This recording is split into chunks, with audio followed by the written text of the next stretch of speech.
If you decide to use a need-based approach in education, as well as an early childhood teacher, but also as a parent, it does not mean that the children or your child will become a spoiled child. My name is Marianne Hopfgartner. I'm an educationalist, an author of 7 books, and the founder of TLI Pedagogics. Today, I'd like to speak about need-based education and give you some insights on what exactly is meant when we speak about need-based education. In general, it means that there are some basic needs which are also very well defined in the Maslow pyramid of needs. And there you can see the basic needs which a human being is attached to and what is needed to grow and to develop. On this Maslow pyramid, which you can look up in the internet, it's not a big deal, you can see that there are some basic needs. And what he said is that when the basic needs are fulfilled, then we can step on to higher levels. So he speaks about the needs which cause a kind of a deficiency or a lack of in us. And then he speaks about the ones where we go in the direction of realization and really growing. So what he also explains is that when we are on these basic needs, which are more caused by lack of something, lack of food, lack of water, lack of sleep, we are always in a situation where we don't really feel comfortable. And we always are very much focused on fulfilling these needs. And so this is why in the need-based education, it is very important that we focus on fulfilling the needs of children. And when the needs are fulfilled, then we can move on to higher levels.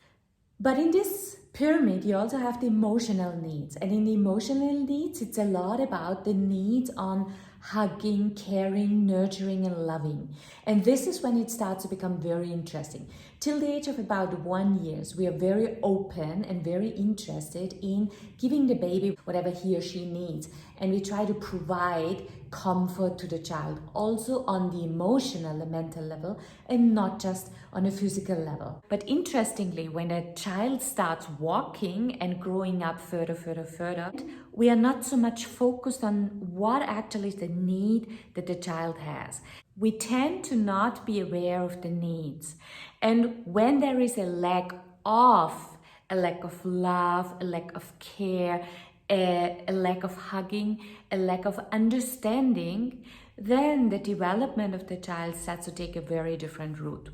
The first very important part is the intrinsic motivation which a child is born with, the curiosity and being interested in everything around. It just stops to a certain degree. And so when we speak about need-based education, we really want to focus on giving the child the possibility to have these basic needs, which could cause a lack of something to be fulfilled. What is also interesting to understand here is that we need to see also the development of the children on the emotional and mental level. So we might think that a need-based education tries to give the children everything they need to have a comfort. Yes, that's right, but then there's also a second part. And in this growing up process, like for example, when the child turns from the age 2 to 3, the child is developing his or her identity. So I want to do something, don't do this, let me alone, let me do this, go away. And there's a lot of emotional struggle. So what the child is telling us also is that I want to get to know myself. I want to get to know myself, but I also want to get to know that I'm separate from you, and I would like to know how you react on that. So the curiosity and the intrinsic motivation is there to discover oneself and the surrounding. So when we speak about need-based education, it doesn't mean that we just allow the child to become a small bossy to boss us around, but it means that we give understanding to the period of development, to the phase of development, and guide softly and gently the child also in the direction to start to understand the needs of others, because now there's a little bit of understanding already there. I say a little bit because it's coming more in the age of 3 and 4 and 5 years. So in this growing up process, with the need-based education, it's very important. It goes hand in hand with the emotional and social skill development according to the development of the child. So if I ask a 2-year-old child to share something with another child, that's a little bit too early because the child is not yet cognitively developed to really understand the concept. But if it's a 4-year-old child, of course, I will ask the child also to share sometimes and not gather everything, or to solve conflicts in a very different way than at the age of 2. So the need-based education means to bring the comfort of needs together with the development of the emotional and social skills in a human being. And when these two go hand in hand, then the child grows up with a very good self-esteem because it knows that the needs are met, but there are also loving and caring inputs for growing up together with the environment around. A need-based education always has adults around which have a lot of loving and caring energy. To care about someone is also to help them to grow up, to become an independent, autonomous, strong human being. And for that reason, it's very important also to be a guide, to be a mentor, to be a kind of a coach, to connect with them so that they are open and willing to understand what it takes to develop to the next period.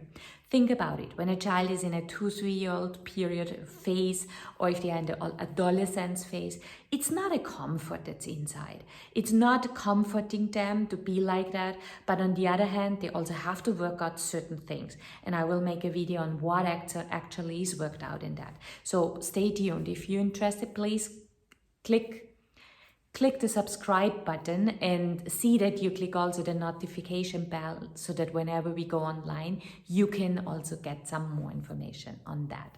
For me, it was kind of just giving you a little bit of information and touch base on this thing of need-based, because I feel there's a lot of misunderstanding nowadays out there, because some people really think that need-based education means you need to spoil your child. You have to give your child everything materially and emotionally and mentally and on all levels and spoil them and make them feel that they are the only one. No, that's not. In the need-based education, it's not about being the only one. It's not about being the best. It's not about being the greatest, but it's about being a unique being. Uniqueness. Uniqueness does not necessarily make you better than another person, but uniqueness makes you special for yourself. It makes you look inside, inward. You need to go inward to find yourself, your uniqueness, and to figure out what place you want to take in this world. And this place you should take, and you should have guides and mentors, adults around you, educators and parents who help you to grow into this strong human being so that you can really stand on this place that is your place here in the world, in this being, and become strong and solid. So this is what need-based education is focusing on. I hope I got a little bit of understanding sorted out in the minds in case it wasn't there. There are many different names for it.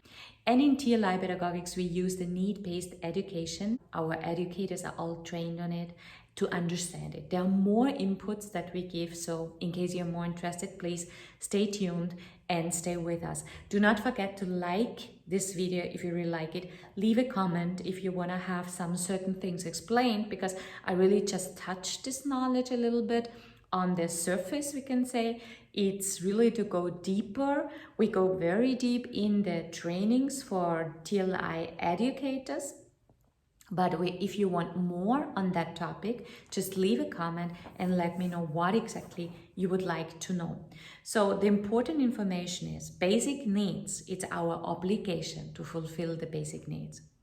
And the second is the emotional needs, understanding and emotional warmness and caringness are something we should have for every human being, especially for our youngest ones. But then there is this part where it comes to growth and development through a little bit of conflict in a regulated way. And this is also what our children need. So how to do that? Think about it. I wish you a good day. I hope you enjoyed the video, and I hope I see you again next time.